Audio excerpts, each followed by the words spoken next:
नारायण सेवा समिति कल्याण द्वारा 8 दिवसीय भागवत कथा कलश यात्रा में सैकड़ों महिलाओं का उमड़ा जन सैलाब। विट्ठलवाड़ी स्टेशन के पास कल्याण डोंबिवली महापालिका मैदान में नारायण सेवा समिति कल्याण द्वारा 8 दिवसीय श्रीमद् भागवत कथा ज्ञान यज्ञ की कल से शुरुआत। सैकड़ों महिलाओं द्वारा काली माता मंदिर से कलश यात्रा निकालकर जय श्री राम के नारे के साथ बाजे गाजे के साथ नाचते हुए कथा पंडाल में आए, जहां करपात्री महाराज के शिष्य काशी धर्म पीठाधीश्वर जगत गुरु शंकराचार्य श्री स्वामी नारायणानंद तीर्थ जी महाराज के मुखरबिंद द्वारा यह कथा ज्ञान यज्ञ का लाभ कथा पंडाल में हजारों लाखों भक्तों को मिलेगा। यह कथा प्रतिदिन शाम 6 बजे से रात्रि 9 बजे तक होगी। कथा के विश्राम दिवस पर पूर्णाहुति हवन यज्ञ के साथ विशाल भंडारे का आयोजन किया गया। इस कथा में विजय उपाध्याय, भानु प्रकाश मिश्र, भारती मिश्रा, अमिताभ सिंह, मृत्युंजय पाठक, मृत्युंजय शुक्ला, विवेक श्रीवास्तव, दीपेश दुबे, अमित लूचरा, अजय प्रजापति, रेखा दीदी, किरण दीदी, सुमन दीदी का विशेष योगदान रहा।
विश्व का गौ हत्या गौ माता की ओम नमः पार्वती हर हर महादेव। जगतगुरु शंकराचार्य भगवान की जय हो। जगतगुरु शंकराचार्य भगवान की जय। जय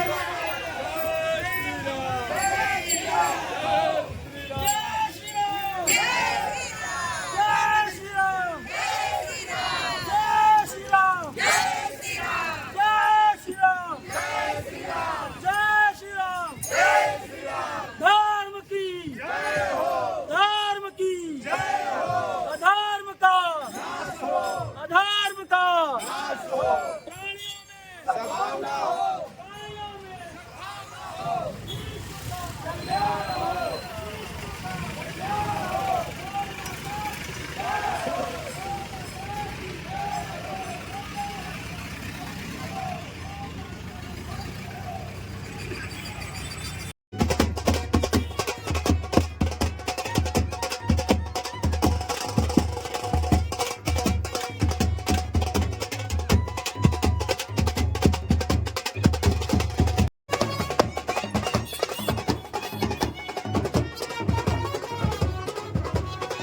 आपका न्यूज मिरर में बहुत बहुत स्वागत है।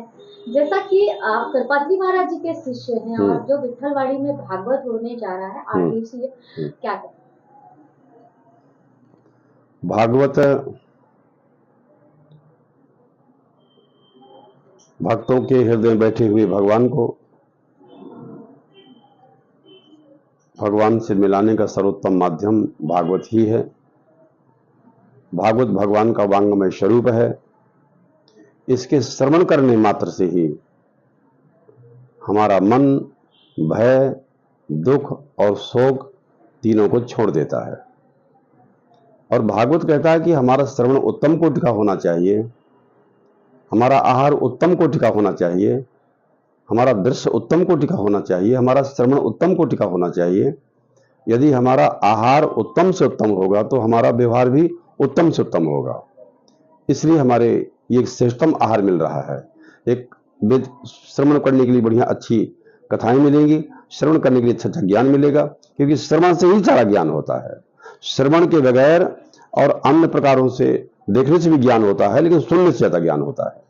इसलिए अपने शास्त्र की परंपरा है कि वेदों को, शास्त्रों को, पुराणों को, धर्म ग्रंथों को बैठ करके श्रवण करने की पद्धति है। श्रवण करना भक्ति का पहला अंग है। चाहे ज्ञान मार्ग हो, चाहे योग मार्ग हो, चाहे ध्यान मार्ग हो, कोई मार्ग हो, लेकिन सब मार्गों में श्रवण आवश्यक है। प्रथम श्रवणम, पहले तो श्रवण जरूरी होता है। सुन करके ही जाना जा सकता है कि हमारे माता पिता कौन है, सुन के ही जान सकते हैं कि ईश्वर कौन है, सुन के ही जान सकते हैं कि हमारा कुल क्या है, हमारा गोत्र क्या, हमारा देश क्या, हमारी संस्कृति क्या है और हमारी परंपरा क्या है। ये हमारे पूर्वजों से श्रवण करके ही जान सकते हैं। महाराज जी, जैसा कि 2000 क्या कहेंगे आप? नहीं, वो ठीक भी है, अच्छा भी है। हिंदुओं का ही पवित्र स्थान है वो, और हिंदुओं को ही उसमें जाने की अनुमति है। उसमें तो दूसरों को जाने की अनुमति नहीं मिलनी चाहिए। ये जो निर्णय ले रहे हैं संत पुरुष, ये बहुत आवश्यक जरूरी है। तो जैसा कि अभी धीरेन्द्र कृष्ण शास्त्री महाराज ने उनका भी कहना सही है। उन्होंने एक पद यात्रा की हिंदुओं को एकत्र करने के लिए, हाँ। जिसमें तकरीबन 10 लाख या 15 लाख हिंदू शामिल हुए। तो उसको कितना समर्थन करते हैं? नहीं, ठीक, अच्छा है। ऐसे काम तो जन जागरण करना जरूरी है। एकता जिससे हो, प्रेम जिसमें हो, सद्भाव जिसमें हो, उत्साह जिसमें हो। ये तो लोगों को, महापुरुषों का कार्य है कि समय समय पर जनता को जागृत करते रहना चाहिए। ये तो अच्छा काम किया उन्होंने। एक रहना जरूरी है। अगर एकता नहीं रहेंगे और हम बिखरे रहेंगे तो हमारी संस्कृति को बहुत नुकसान किया गया है, हमारे धर्म को बहुत नुकसान किया गया है। तो धर्म और संस्कृति को जागृत करने के लिए समय समय पर अनेक महापुरुष अनेक ढंग से काम करते हैं, और उसी जनता को जगाने के लिए हम भी आए हुए हैं यहाँ के लोगों को। तो यहाँ के आपके जितने भक्त हैं, आपके भागवत को जो श्रवण करने आने वाले हैं, उन सब के लिए आपके माध्यम से क्या आह्वान रहे? उनको ये कह रहे हैं कि सब श्रवण करने के लिए आओ और सब एकता के साथ रहो, सद्भाव के साथ रहो, प्रेम के साथ रहो और उत्साह के साथ अपने कर्तव्य का पालन करते रहो। अपने धर्म और संस्कृति की परंपरा जिसमें टिकी रहे, वही हम सब लोगों को करना है। हम लोगों को बिखरना नहीं है, क्या एक रहना है। यहाँ तो अनेकों प्रकार से और बिखरने के बहुत से साधन अपनाए गए हैं देश में, विदेशी संस्कृतियों के द्वारा, कहीं ईसाई मिशनरियों के द्वारा, कहीं इस्लाम के द्वारा। लेकिन हमारे यहाँ ऋषि मुनि अब जागृत हो गए हैं। हमारे यहाँ सरकारें भी अच्छी हैं और सब धार्मिक हैं। जब देश का राजा धार्मिक होता है, जहाँ प्रधानमंत्री धार्मिक होता है, जहाँ मुख्यमंत्री धार्मिक होता है, वहाँ प्रजा भी धार्मिक होती है। तो अपने देश में जो इस समय प्रधानमंत्री हैं बहुत धार्मिक हैं। इसलिए जहाँ राजा के विचारों का असर, क्योंकि प्रजा का पालन दो ही प्रकार से होता है, या तो राजा का दंड का भय रहना चाहिए, और यह फिर और आचार का अनुशासन। क्या है? गुरु के अनुशासन में सारे शेष लोग काम करते, बोलो, तो उनको यमराज के पास नहीं जाना पड़ता है। वही सामान्य जो जनता है, जो सामान्य लोग हैं, वो राजा के दंड का भय रखते हैं। वही विपरीत जाएंगे तो दंड मिलेगा। तो जैसा शासन का आदेश हो, जैसा मुख्यमंत्री का आदेश हो, जैसा प्रधानमंत्री का आदेश हो, और जैसा भारत के धर्मगुरु कह रहे हैं, बिल्कुल सब वैसा ही ठीक है। समय के अनुसार वैसा ही बदलाव होना चाहिए और समय के अनुसार वैसा ही होना चाहिए। आज समय की वैसी मांग है। नहीं, देखो ढाका में क्या हो रहा है, बोलो क्या है? तो हमको बचाना जरूरी है ना। तो धर्मगुरुओं का जो कार्य है वो कर रहे हैं, सरकार का जो कार्य है वो अपना काम कर रहे हैं, और भारत के ऋषि संत महात्मा विद्वान अनेक ढंग से सबको एक रहना चाहिए और सबको एक स्वर से बोलना चाहिए। उसमें कोई पार्टीबंदी नहीं होनी चाहिए। दूषित राजनीति के कारण देश की धर्म प्राण जनता भटकती है, और जब तक राजनीति दूषित हुई है तब तक समाज, राष्ट्र, विश्व में बहुत विकृतियां और दोष आ गए हैं।